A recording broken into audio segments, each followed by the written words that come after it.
I would recommend monthly or quarterly to do the bookkeeping for your real estate investments.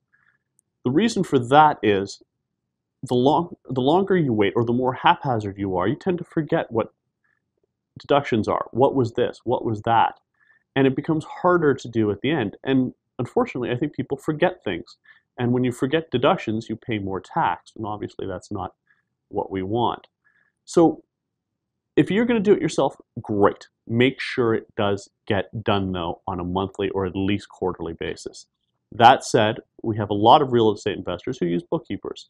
Make sure you do find a qualified bookkeeper, whether it's our group here or someone outside. Just make sure that they understand real estate and it does get done. Some tips for our investors out there.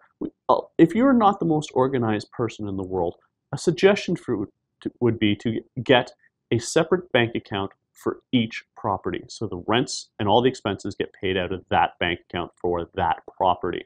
It's an easier way of tracking everything for that property. It's just some people will do it for every single property they own because it keeps them organized. Some people will just have one bank account, and that's fine, but just make sure that you're organized and you know what is what. The other suggestion I would always have for investors is make sure that you have a separate bank account when you're doing joint ventures. Make sure there's a separate bank account for each venture. Not necessarily a separate bank account if you have 3 or 4 properties with that one venture. You may, if that's what keeps you organized, but make sure you have a separate bank account for each investor. We have seen people go offside with this, and unfortunately, all of a sudden it's whose money is whose, and you never want to put yourself in that situation. Other suggestions I have is, especially when it's stuff like rent, and you can easily set that up as a memorized transaction, whether it's in QuickBooks or Simply, and every month it automatically gets posted into your software package.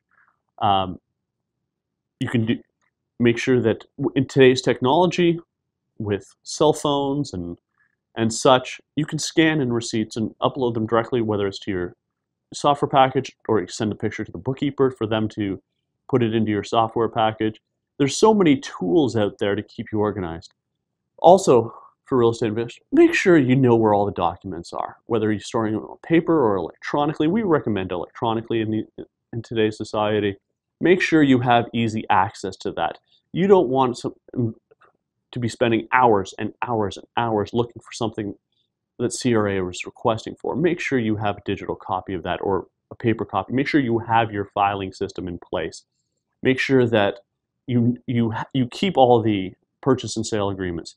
Make sure that you keep all the major renovations that you're doing. Major things, make sure that those are handy at all times. And in terms of the day-to-day expenses, make sure that they're filed, whether it's on a monthly basis, make sure they're filed by property. Those are the type of things that will save you so much time when, unfortunately, you do get audited.